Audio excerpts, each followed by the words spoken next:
pickled cucumbers and a lot of pickled green beans. These are perfect for like hamburgers, Bloody Marys, snacks on the couch. Super, super easy. It takes less than probably 30 minutes from start to finish, including the chopping and the canning. I'm gonna show you how to do it all. It's gonna be great. Come on in. Okay, so I have about a pint of cucumbers here. These are pickling cucumbers, so they're slightly firmer and have less of a smushy inside. And I also have a bowl of ice water here that I'm going to put them in once I'm done slicing them. Make sure that you wash these really, really well. You don't want any dirt left over on the cucumber before you pickle them. And since these are on the smaller side, I'm just gonna have them and throw them in my bowl of icy water. I find that this really helps them keep their crisp, so I like to do this measure. I don't know if there's any science behind it, but that's what I do.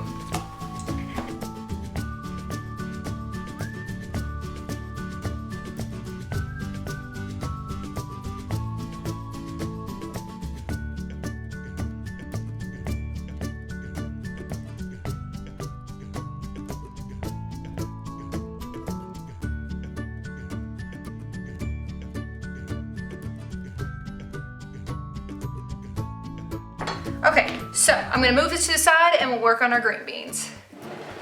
Okay, so I have about a quart of green beans here, also very thoroughly washed. We're gonna cut off the stem end and then roughly chop them to where they fit into our jars.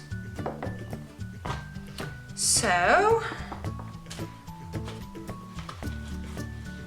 the easiest way for me to do this is to find all the stem ends and line them up on one side.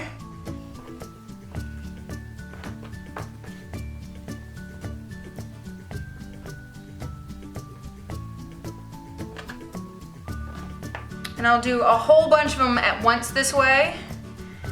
And then I'll go through and basically try and whack off all the stems at once. And if I missed any, I can always go back and get those. And then I'm going to lay down my jar and figure out about how long they need to be to fit under the neck of the jar. So these will be about this long. So, you may think that now you have to throw these away. Don't throw these ends away because they can go at the bottom of your jar so that you've got even more deliciously pickled green bean pieces.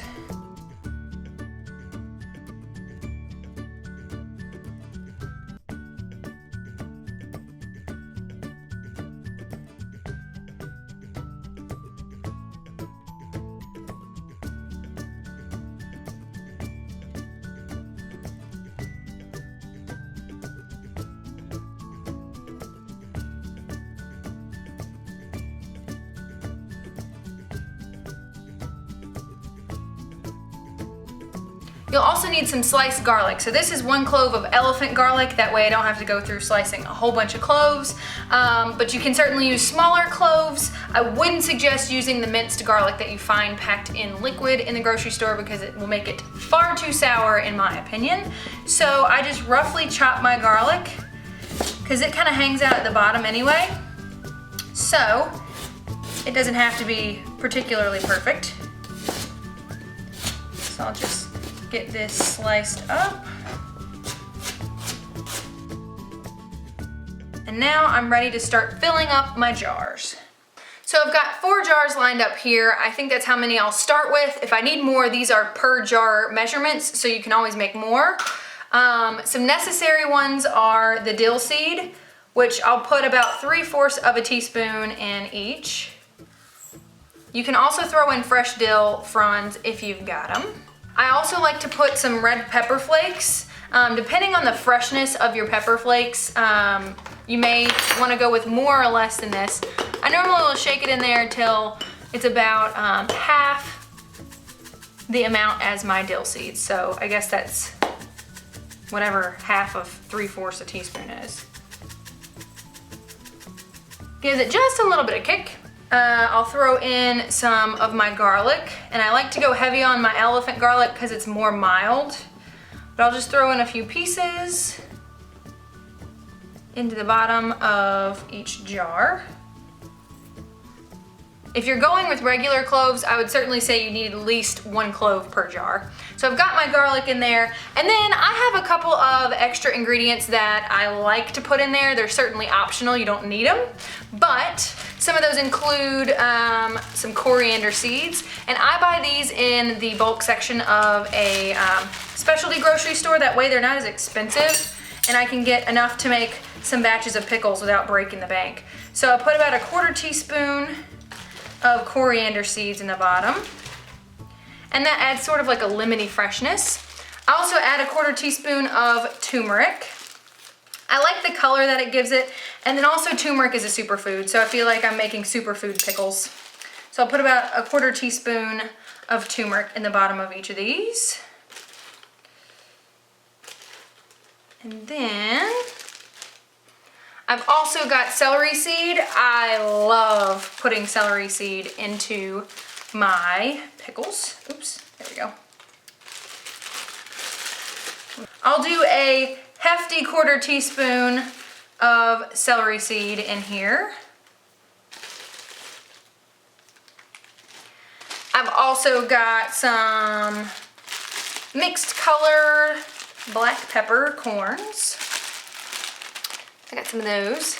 I like those for flavor as well as color. I'll do a 1/4 teaspoon in there as well. What else do I have here? I have some allspice berries. I'll throw some of those, a couple of those in each jar. And then I highly recommend also using mustard seed. I do a 1/2 teaspoon of mustard seed in each. And now we can start packing everything into the jars, starting with the cucumbers. So you want to pack these in as tightly as you can. Sometimes you have to turn your jar sideways to do that. So just kind of grab a handful and make sure they're sticking straight up, and then start to fill your jars, packing them in there as tightly as you can manage. I think it's easier to fill them sideways. It's a trick that my mom taught me because gravity helps.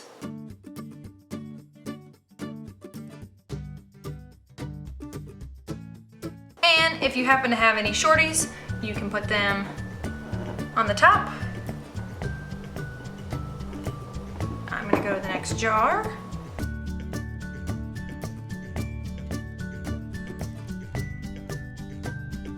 These smell so good already. Oh. The reason you want these packed in pretty tightly is so that they don't float above the brine once we add that. And now for the green beans. So we'll throw in some of our little bits and pieces at the bottom of each of our jars. And then it's much easier to pack a lot of green beans into these jars because they're straighter than cucumbers in general. So, pack those in there.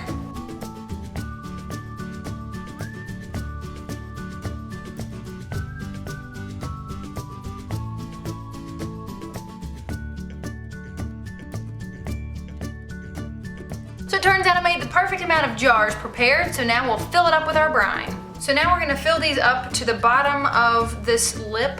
This is 2 cups of water, 2 cups of white vinegar, and 2 tablespoons of salt that I brought up to a boil so that the salt was fully dissolved, and now I will use it to fill up these jars. So we're gonna ladle that in here. I'm gonna be using my canning funnel and a ladle, and we are going to carefully fill this up.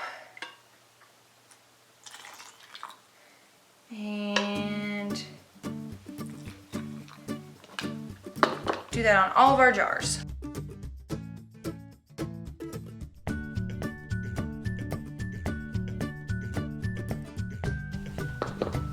Now I'm gonna take my air bubbler and I'm gonna go around the jar and try and just dislodge all the air bubbles that I can.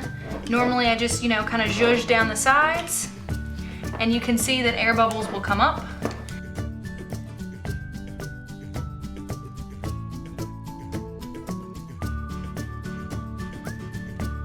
If some of my spices float, that is completely fine. And I want to make sure that I have all of my vegetables submerged in the brine. So I may have to add a little bit more brine to some of these jars. Now I'm going to take a clean paper towel and wipe off the rims of the jars, make sure they're completely clean so they get a good seal. I'm going to go in with my lids and rings. You're only going to want to do this fingertip tight. Make sure that the lids are brand new every time that you're canning. And now they're going to go into our pot of water. So now I'm going to load these in to our pot. I've got a rag at the bottom to keep my jars from rattling and to keep the jars from scorching on the bottom while they're in there. Those are going to process for 10 minutes and then we will take them out.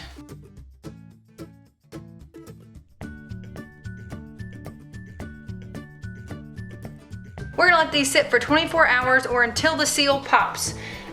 Once the seal has popped, you can put it in your pantry or give it to friends. If it doesn't pop, then you will need to put it in your fridge and eat it within a few weeks. So now you know exactly how easy it is to make delicious pickles for yourself. I suggest you give them about a week to kind of marinate and make friends in there for maximum deliciousness, and then you can crack them open and enjoy. I hope that you guys try this. Let me know if you do, because I'd love to hear how it turns out for you.